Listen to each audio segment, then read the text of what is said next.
teman-teman yang saya banggakan.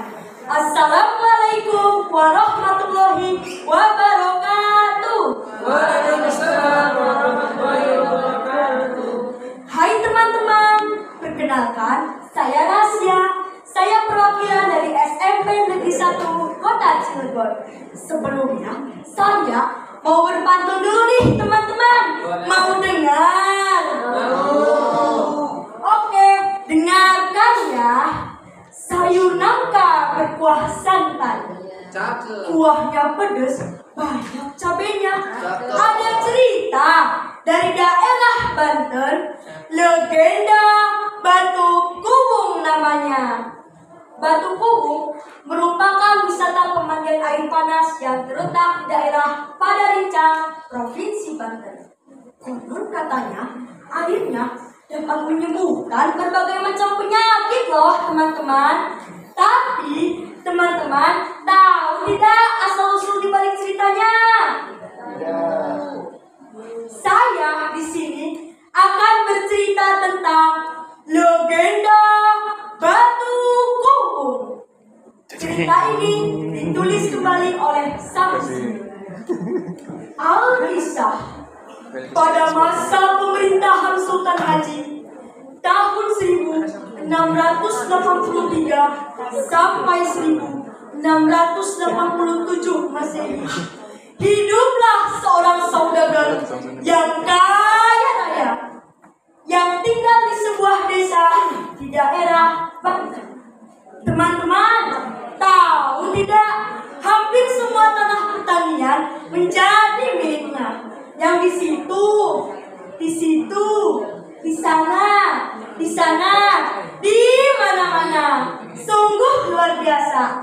Teman-teman, siapa yang di sini ingin menjadi kaya raya? Acungkan tangannya. Sama saya juga. Namun sayang seribu sayang, tanah pertanian itu diperolehnya dengan cara memeras warga. Penderitaan warga pun semakin menjadi-jadi ketika saudagar kaya itu diangkat menjadi kepala desa. Selain itu, saudagar kaya itu juga sangat kikir. Tak heran warga tidak menyukainya. Teman-teman, pada suatu hari berita tentang saudagar kaya itu sampailah ke telinga seorang sakti mandraguna. Orang sakti itu bermaksud untuk menyadarkan saudagar kaya yang sombong dan kikir itu. Pada suatu hari, ia mendatangi rumahnya dengan menyamar sebagai pengemis dan berkaki pincang. Tok tok tok, sampurasun. Tok tok tok, sampurasun. Ceklek. Kamu siapa? Mau apa kau datang sini? Ampun Tuhan. Sudilah kiranya Tuhan memberi hamba makanan dan pakaian. Sudah 2 hari hamba tidak makan. Teman-teman, sang saudagar bukannya menolak pengemis itu, justru ia malah mengusirnya. Jangan ditiru ya teman-teman. Pengemis itu bersedih sambil menahan rasa laparnya. Sebelum meninggalkan halaman rumah, ia berpesan kepada sang saudagar. Hai saudagar kaya yang sombong, kamu harus merasakan sedihnya menjadi orang miskin yang kelaparan. Keesokan paginya,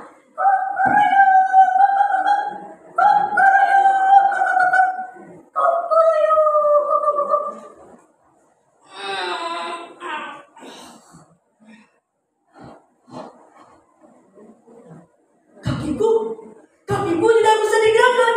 Apa yang terjadi dengan kedua kakiku? Pengawal, cepat kemari, tolong aku. Apa yang terjadi dengan kaki Tuhan? Entahlah, tiba-tiba tidak bisa digerakkan. Rupanya kaki sang saudagar lumpuh. Pengawal, cari tabib sekarang juga. Baik, Tuan. Namun tak seorang pun yang berhasil menyembuhkan kaki sang saudagar. Kemudian sang saudagar berpesan kepada pengawal untuk mengadakan sayembara. Pengumuman, barang siapa yang mampu menyembuhkan kaki sang saudagar, maka ia akan diberikan sebagian harta kekayaan milik sang saudagar. Teman-teman, pada hari yang telah ditentukan, berkumpullah seluruh peserta sayembara, termasuk sang pengemis. Satu persatu peserta dipanggil untuk mengobati kaki sang saudagar. Namun, tak seorang pun yang berhasil menyembuhkan kelumpuhan sang saudagar. Kini, tinggal pengemis harapan satu-satunya. Wahai pengemis, tolonglah aku. Hanya kamu harapanku satu-satunya yang dapat menyembuhkan penyakitku. Begini, Tuan. Semua ini terjadi karena sifatmu yang sombong dan kikir. Masa iya? Jika benar ucapanmu, bagaimana cara menyembuhkannya? Jika ingin sembuh, Tuan harus memenuhi 3 syarat. Begini, Tuan. Syarat yang pertama, Tuan harus mengubah sifat sombong dan kikir. Yang kedua, Tuan harus pergi ke kaki Gunung Karang untuk bertapa di atas batu cekung selama 7 hari 7 malam tanpa makan dan minum. Yang ketiga, Tuan harus berjanji akan membagikan sebagian harta kekayaan kepada warga miskin setelah sembuh. Pengemis pun berpesan kepada sang saudagar agar tidak terpengaruh oleh godaan. Setelah itu, berangkatlah sang saudagar ke kaki Gunung Karang dengan ditandu oleh keempat pengawal pribadinya. Setelah 2 hari 2 malam ia berjalan, akhirnya mereka tiba di kaki Gunung Karang. Di tempat itu terlihat batu yang cukup besar dan dicekung. Pengawal, bawa aku ke atas batu itu. Pengawal, oi pengawal. Lah, kok malah pingsan? Akhirnya, dengan susah payah sang saudagar pun mengesot di tanah untuk mencapai batu cekung dan duduk di atasnya. Ketika hari mulai gelap, sang saudagar pun memulai petapaannya.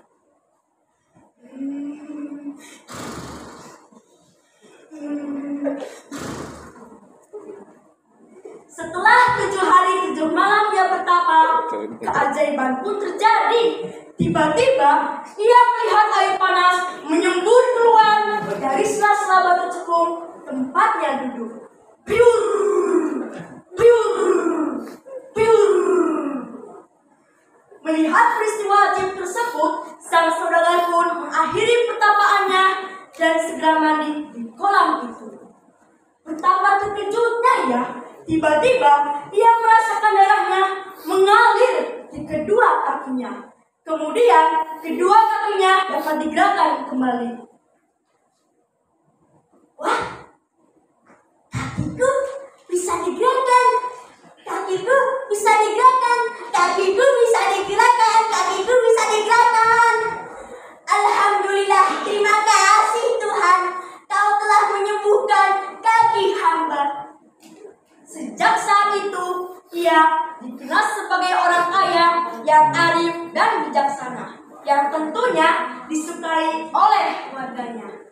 Pesan moral yang dapat dipetik dari cerita tersebut bahwa orang yang tidak pandai mensyukuri nikmat Tuhan, maka harta, pangkat, jabatan akan membawa kebinasaan.